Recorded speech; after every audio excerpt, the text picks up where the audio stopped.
And we pick up the story in verse 11.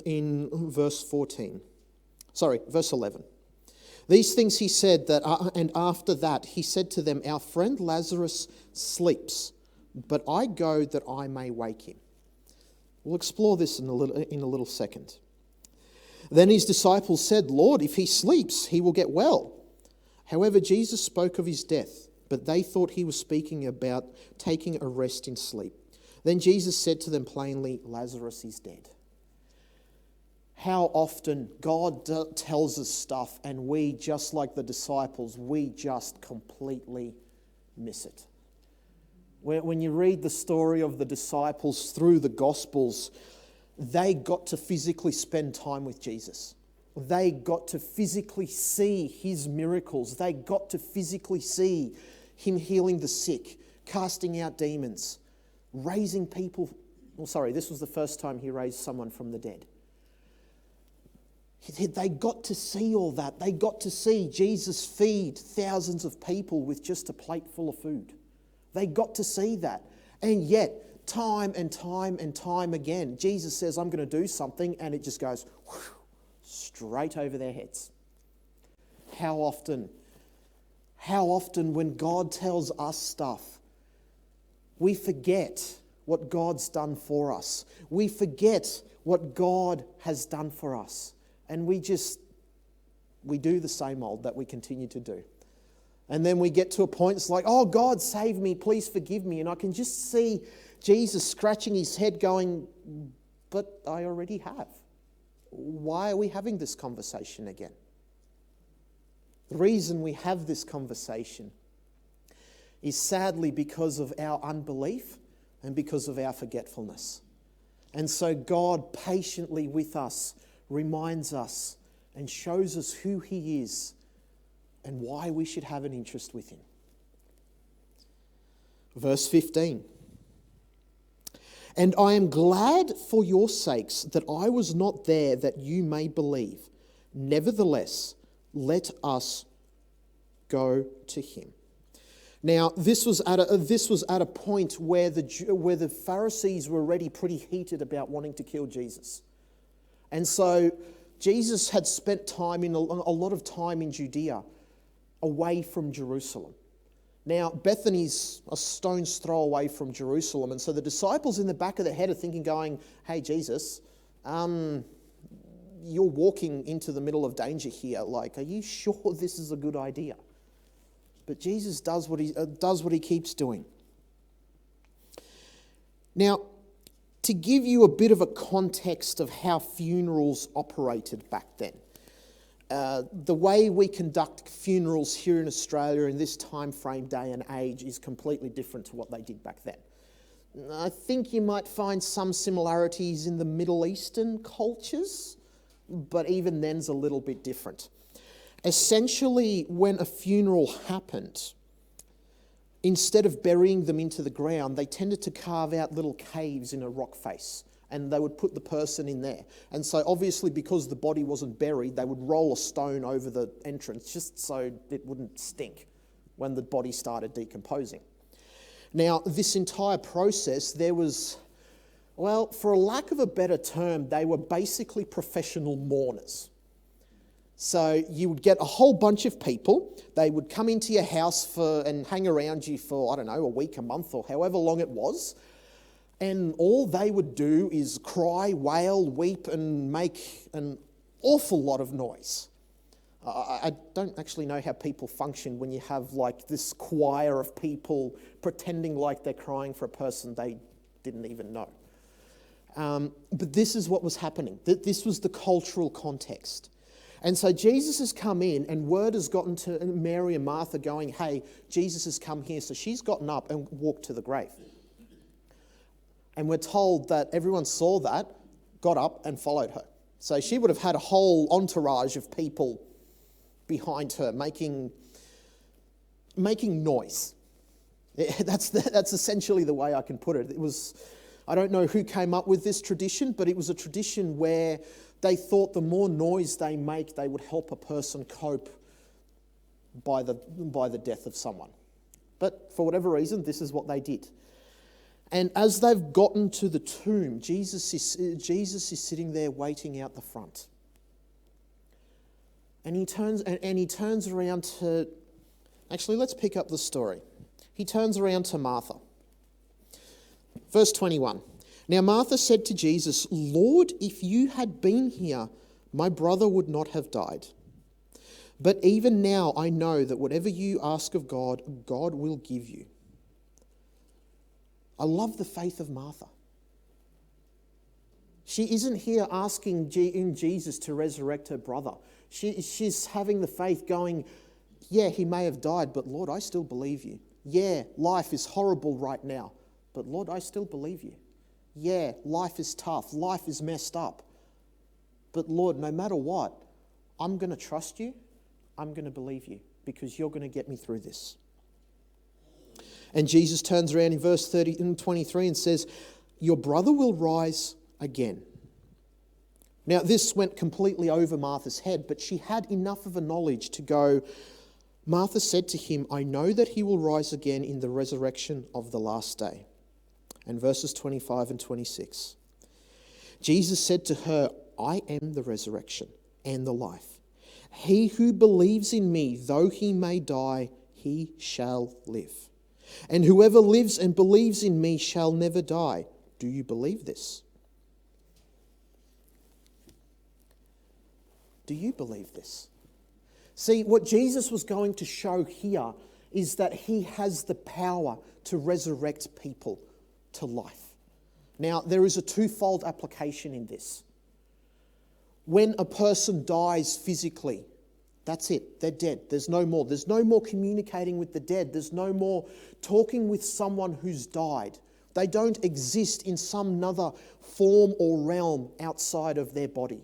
Once you die, that's it. And we're told in the Bible that the next conscious thought will be when Jesus resurrects us at the end. Now, there's actually a couple of resurrections that happen. I don't have time to go into all of them, but essentially the first resurrection is when Jesus comes. And this is the resurrection that basically says anyone who has ever been loyal to God and that God has saved is going to get resurrected and taken to heaven.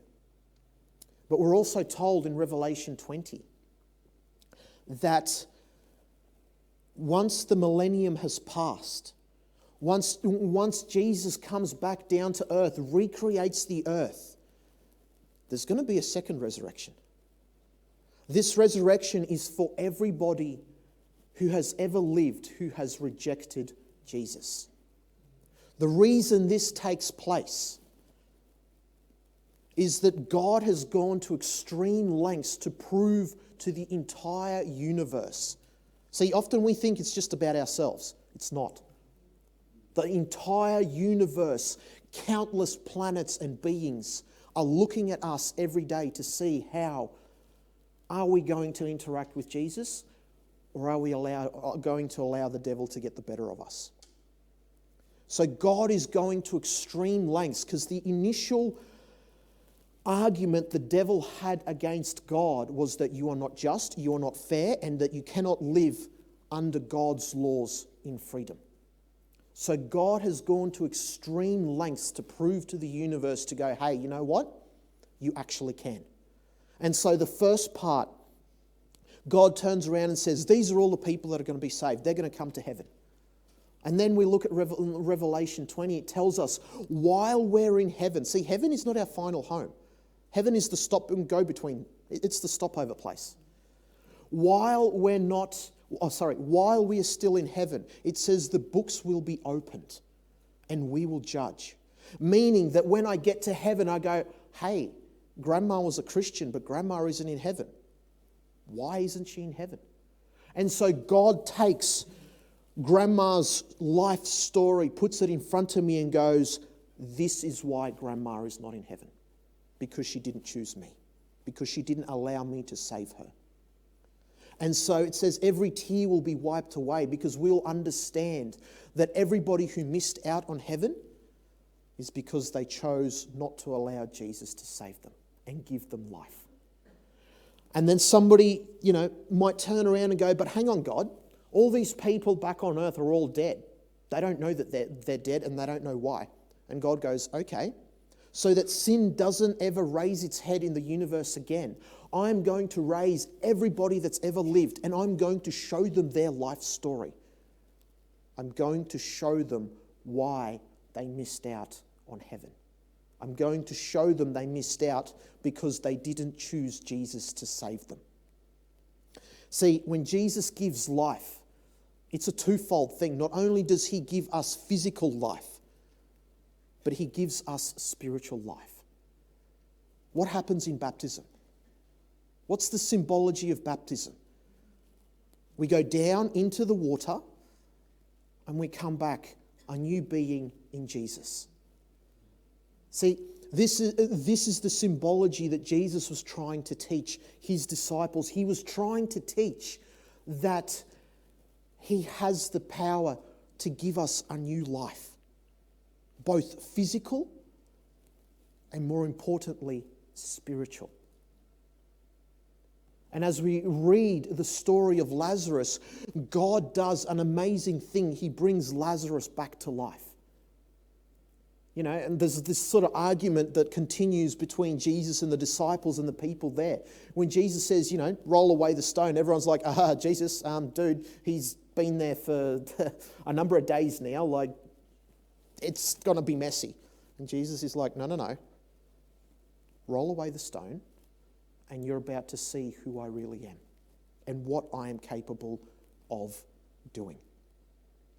But there's a reason Jesus waited 3 days. I don't know if you've ever picked up on this, but by this point in time, pagan beliefs had crept their way into Israel, and it was believed that the soul would keep on living after you died, at least 3 days. And so had Jesus come in and raised Lazarus from the dead immediately, Satan would have turned around and influenced the people around going, but they were still alive anyway. They were just knocked out. They were just passed out.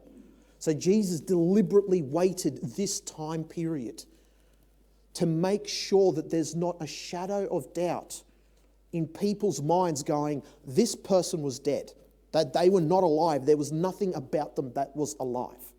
Their body was completely decomposing. That there was nothing about them that was alive. Have a think about all the people that have lived throughout history. Well, what do we see of... This past week, I was watching some images of the museum in Paris, and I was coming across, the mummies they find in Egypt, or have found in Egypt, I should say. What's left of them? Practically nothing. There may be some bones here and there, but there's practically nothing. But God turns around and says, Jesus has the power.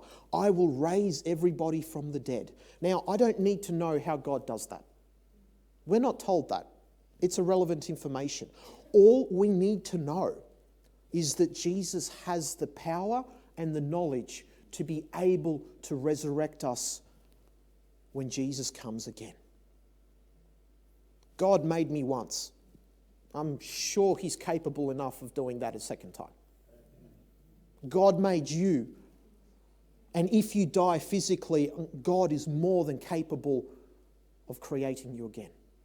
He has that power. But more importantly, see, our bodies may age and die at this point in time.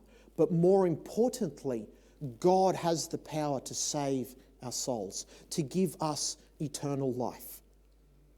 When a dear friend of Ellen White's passed away, she was shocked that they had passed away because they were very close. And obviously, there's sadness, there's mourning that happened as a result. But then she turns around and writes a letter to the husband of her dear friend that passed away. And she said, yes, there is mourning. But I was shown in vision that she has been sealed by God and she will be in heaven. And that instead of continuing to mourn for her, remember who she was and continue to spread the word of God to other people so they can be saved as well. when it comes to death, when I die here on earth, if I haven't allowed Jesus to resurrect a new life in me, a spiritual life, one where He fixes things, one where He's taken my mind away from the control of the devil. And let's be honest, the devil can control us in all sorts of ways. Physically, mentally, emotionally, through other people, through society. There's countless amount of ways he does this. And he's very good at it.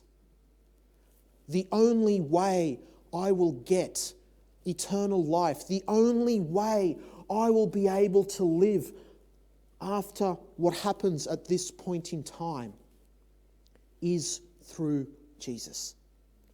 He is the one that does that.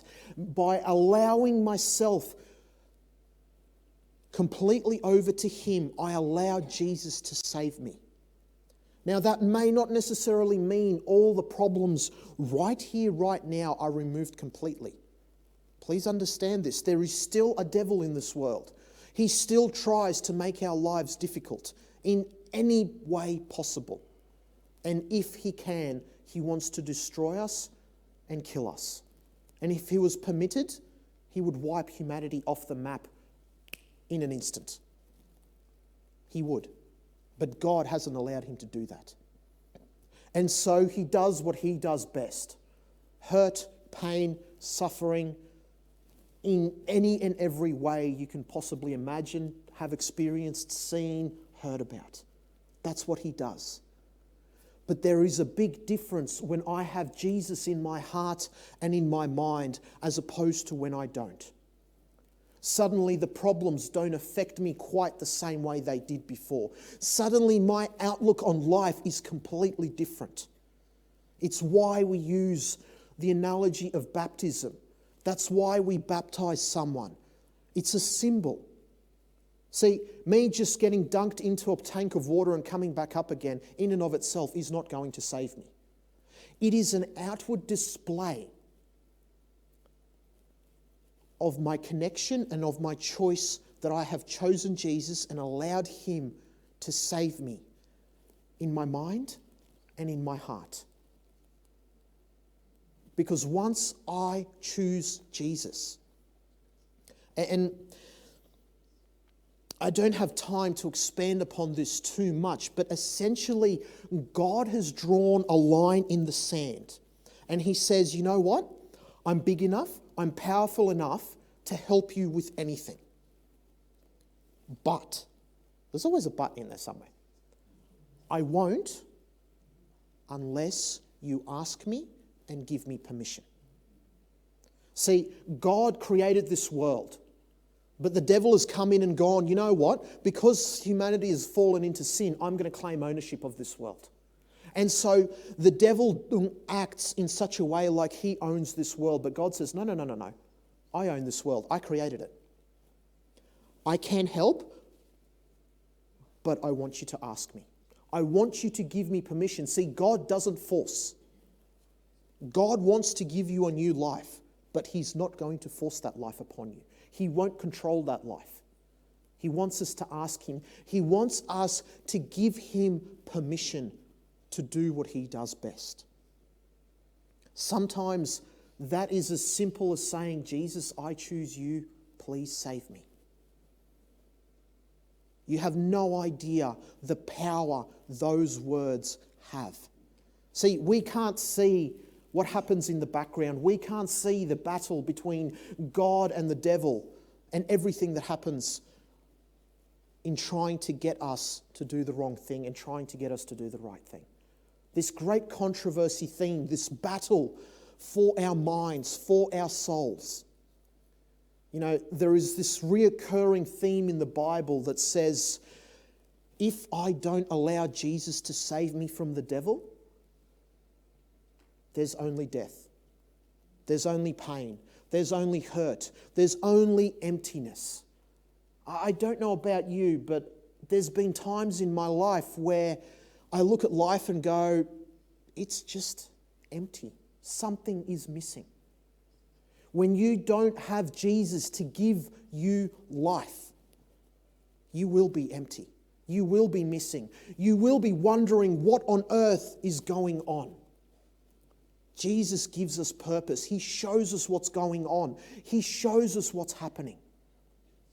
And He's been gracious enough with us to give us the Bible. And more importantly, it's been impressed on my mind, the last day events. God has told us what's going to happen so that we don't have to be deceived. He's saying there's coming a time where it's going to get tough. But if we're connected with Jesus, He will protect us, He will save us, He will give us life. And even if we were to die physically on this earth, Jesus turns around and says, I am the resurrection and the life.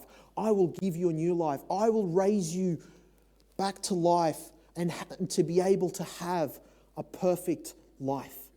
One that doesn't have pain, one that doesn't have hurt, one that doesn't have mess. This is a concept our brains don't fully get because we live in a messed up world. We live in a world where there's pain, where there's hurt, where there's broken, where there's all sorts of messed up stuff. You know, someone loses a job, someone gets murdered, someone ends up in hospital. I lose my house. I was just driving up here and there was a section where I was driving through smoke. And the amount of times bushfire causes destruction and damage. There's all sorts of things that can hurt us. But Jesus is saying, I'm going to give you a life where none of that is going to happen ever again. See, God has gone to extreme lengths to show what sin is, to show why sin is such a bad thing. We're told, Romans 3:23, for all have sinned and fall short of the glory of God. Meaning, at some point in my life, I've done something, because sin is a separation of God. So I've done something that's separated me from God, that's removed me from the life giver. But Jesus turns around, if we can go to but Jesus turns around in Romans 6:23. 6:23, if we can get that one up as well, please. He turns around and he says, because you have sinned, the wages of sin is death. But the gift of God through Jesus is eternal life. See, if I stay a sinner, if I stay away from Jesus and not allow Him to save me, death is what awaits. See, there's coming a time when God says, you know, there's been enough pain and hurt in this world. It's time to end this. Now, I often get asked the question by many people, why has God allowed so many bad things to happen in this world? You know, why has God allowed my grandma to go through what she did? Why did God allow this person to lose their job? Why did God allow me to lose all this money? There's a reason for that. When the devil first started operating as the devil, only God knew what he was up to. The other beings, the other angels didn't, because he's very crafty in his words and what he says and how he presents. And he came across as concerning, as loving. And so God has said, you know what? I don't want to be served out of fear. And as much as it hurts me and pains me to do so, I'm going to allow the devil and sin to show its true consequences. Not just to you and me. This is far bigger than just you and me. This is to the entire universe. The entire universe is watching every day what happens here on planet Earth and how this great controversy theme is being played out. So God says, you know what? It really hurts me. It really breaks me.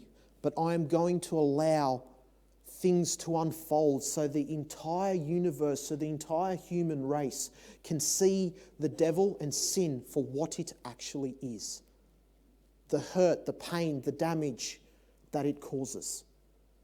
And then when there's absolutely no shadow of a doubt in not even one being's mind in the universe, God says, yep, it's done. Time to end this. And that's when he's going to come with his angels and all of heaven to rescue his people and end sin and the devil once and for all. This is a concept that we struggle with because we don't see it. We live in a painful world. We live in a messed up world.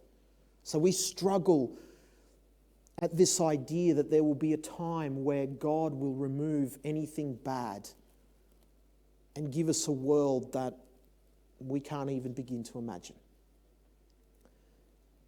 It's interesting when the few people that were allowed to see visions of heaven in the Bible, John the Revelator, Daniel, Ellen White, when they came back, they couldn't find the words to describe what they actually saw, how good it was and how special it was. They're constantly using imagery like going, well, it was sort of like this, so it was kind of like this, it was maybe like that, to try and give us some kind of idea how much better that world is than this one. Jesus wants to give you salvation. Jesus wants to give you life. He wants to give you a new life. He wants to bury the old life of pain and hurt and sin and separation from God. And he wants to give you a life where you're cared about. He wants to give you a life where you feel special. He wants to give you a life of salvation. He wants to rescue you. I don't know where you are this morning. I don't know where your headspace is this morning. I don't know the problems and issues that are going on in your life at this moment in time. But I do know this. Jesus can save you. He's strong enough to be able to do so. He wants to give you a new life.